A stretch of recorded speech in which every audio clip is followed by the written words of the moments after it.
అందరికీ నమస్కారం. మన డైలీ భక్తి కథల సిరీస్కి స్వాగతం. అందరూ ఎలా ఉన్నారు? నేనైతే చాలా బాగున్నాను.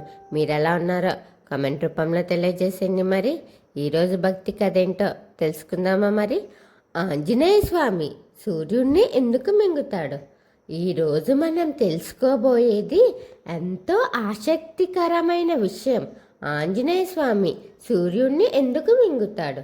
బాల్యంలో ఆంజనేయుడు ఎంతో చలాకీగా అల్లరి పిల్లవాడిగా ఉండేవాడట. ఒకరోజు ఉదయం ఆకాశంలో ఉదయిస్తున్న సూర్యుడు ఎర్రగా ప్రకాశంగా కనిపించాడు. చిన్న హనుమంతుడికి అతి ఒక పెద్ద పండులాగా కనిపించిందట. అతనికి ఆకలి కూడా వేసింది. అప్పుడు ఆహా, ఎంత అందమైన పండు అని అనుకుని ఒక్కసారిగా ఆకాశంలోకి ఎగిరాడు. తన అపారమైన శక్తితో సూర్యుని దగ్గరకు వెళ్ళి దానిని పట్టుకుని నోట్లో పెట్టుకున్నాడు. సూర్యుడు కనిపించకపోవడంతో ప్రపంచమంతా చీకటిలో మునిగిపోయింది. దేవతలు, ఋషులు, ప్రజలు అందరూ భయపడిపోయారు. ఇది ఏమైంది అని ఆశ్చర్యపోయారు. అప్పుడు దేవేంద్రుడు వచ్చి తన వజ్రాయుధంతో హనుమంతుడిపై ప్రయోగించాడు. అది హనుమంతుడి చెంపపై తగిలి ఆయన కింద పడిపోయాడు. అందుకే హనుమంతుడికి హనుమంతుడని పేరు వచ్చిందని చెబుతారు. హను అంటే చెంప. ఇది చూసిన వాయుదేవుడు తన కుమారుడికి జరిగిన అన్యాయంపై కోపంతో గాలిని ఆపేశాడు. ప్రపంచమంతా ఊపిరాడక ఇబ్బంది పడింది.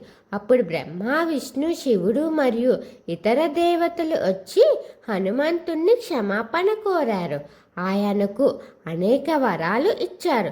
అపార బలం, జ్ఞానం, చిరంజీవితత్వం ప్రసాదించారు. తరువాత హనుమంతుడు సూర్యుడిని విడిచిపెట్టాడు.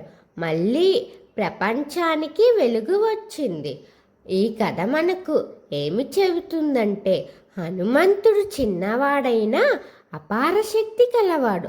అమాయకత్వంతో చేసిన పని ప్రపంచాన్ని కురిపివేసింది. తర్వాత దేవతల ఆశీర్వాదంతో మహావీరుడిగా ఎదిగాడు. అందుకే హనుమంతుడు భక్తి, బలం, జ్ఞానం, ధైర్యానికి ప్రతీకగా భావిస్తారు. జై శ్రీరామ్, జై హనుమాన్. ఒక మంచి భక్తి కథ తెలుసుకున్నాం కదా. మరిన్ని కథల కోసం ఎదురు చూస్తూ ఉండండి. వీడియో నచ్చితే లైక్, షేర్, కమెంట్ చేయండి. మన ఛానల్ని సబ్స్క్రైబ్ చేయండి.